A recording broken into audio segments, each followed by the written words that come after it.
Can we talk about market research for a couple minutes?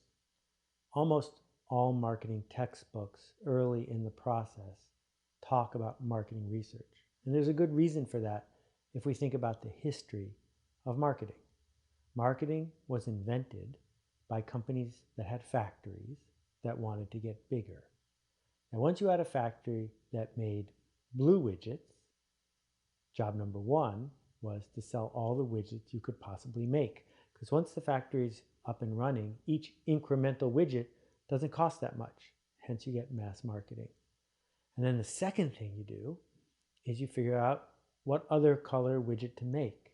Because once the factory is up and running, adding a yellow widget isn't such a big problem. And capitalism demands that the industrialist fill the factory all the time and then build a new factory. So the marketer had an assignment. The assignment was, in a risk-free manner, figure out what the market wants, prove it, and then we will go make it. And there was a period of time where this worked, where focus groups and market research and demographics and statistics could add up to helping someone get an insight about a market that would buy something from them.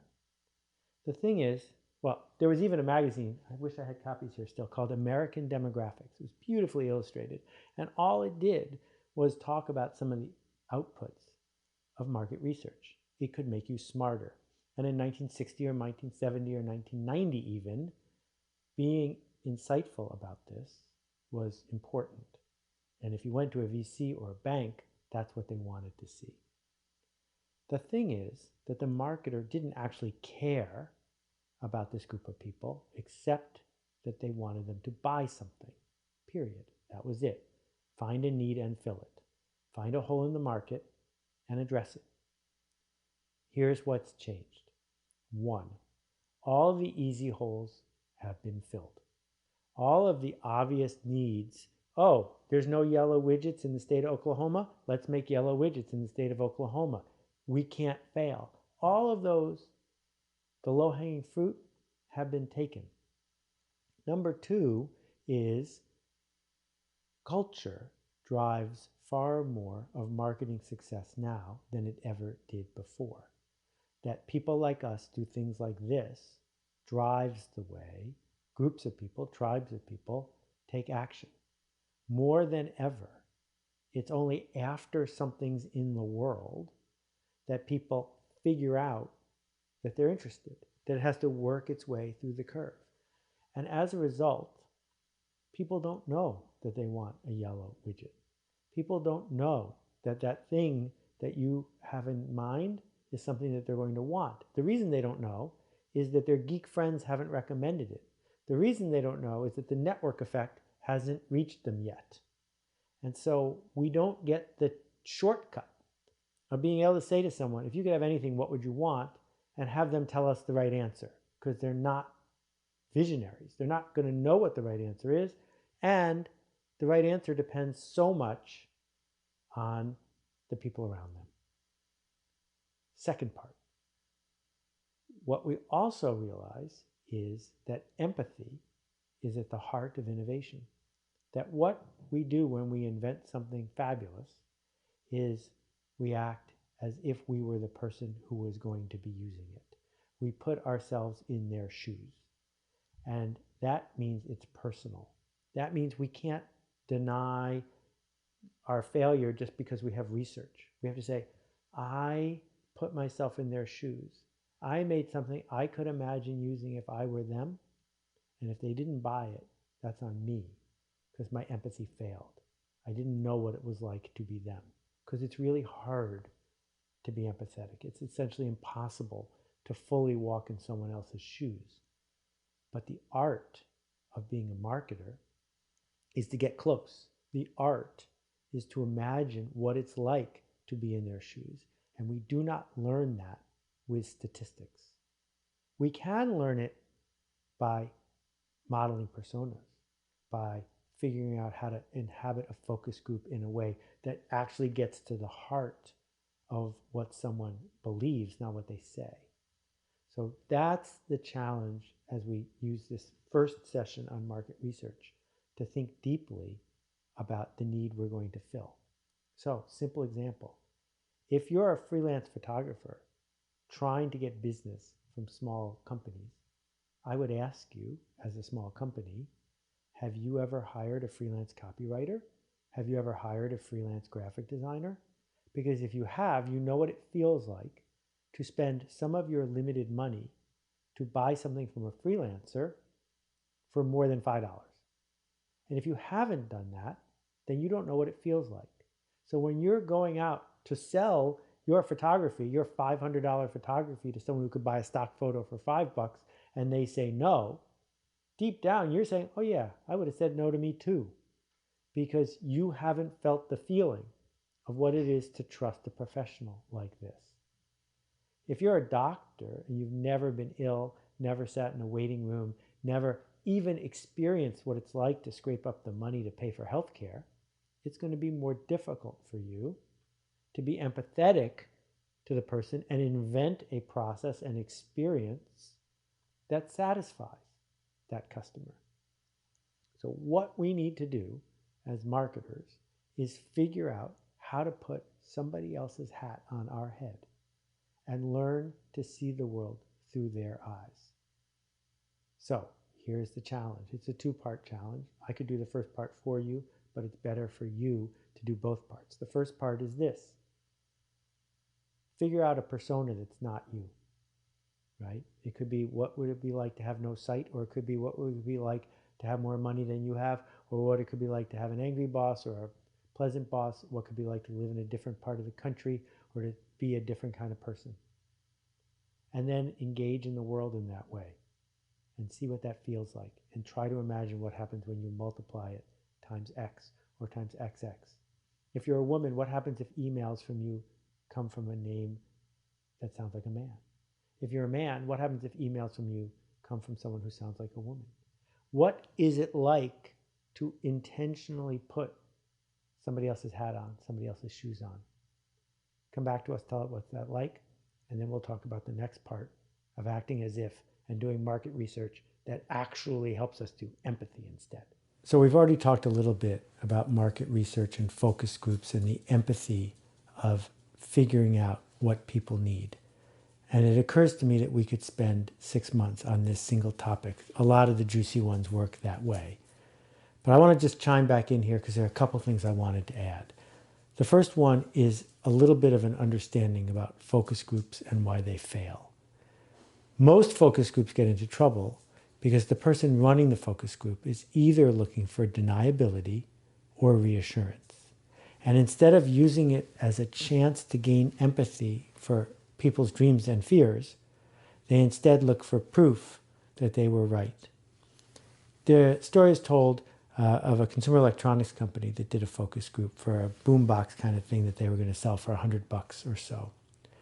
And they had people, they went to the mall and had the secret location and 10 people sitting around the table with their cameras rolling and everything. And they had people say, what do you think of this feature? And do you like this? And what don't you like about that? And groupthink sets in, and all 10 people are giving their feedback. And at the end of the thing, they say, well, do you like it? How much would you pay for it? People are like $90, $200, $140. Everyone likes it. So the client's overwhelmed. But then the focus group leader comes up with something brilliant. And he says to the participants, we'd love to give you something in exchange for the fact that you spent this time with us. Thank you. We're going to be selling this thing for $100. We'd like to give you one. Or, if you prefer, you can have $20 in cash. Well, you guessed the punchline. Every single person asked for $20 in cash because they'd been lying the whole time. Not lying to be evil, but lying to fit in, lying to be socially good people, because there was an exchange going on and they were telling the client what the client obviously wanted to hear. The alternative is to do focus groups with the people you seek to serve, not to ask them about your innovation, but to understand how they see the world, how they think, what's important to them. Even more telling, instead of asking them, is to watch them. Watch what they do. Watch what they buy. Watch how they make decisions.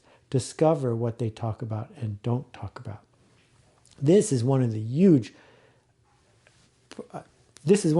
benefits of the net, right? Because the net lets us eavesdrop on people's actual conversations with one another. They let us see how people defend their choices, what people choose to tell other people about. Which leads to this next piece, which I think is an important part of the market research empathy puzzle. I'm lucky enough to work with a number of social entrepreneurs. These are people who are trying to build businesses that serve the public, not just make a profit. And one area that's ripe for innovation is businesses that serve the poor, the poorest of the poor, people who make $3 or $4 or $5 a day.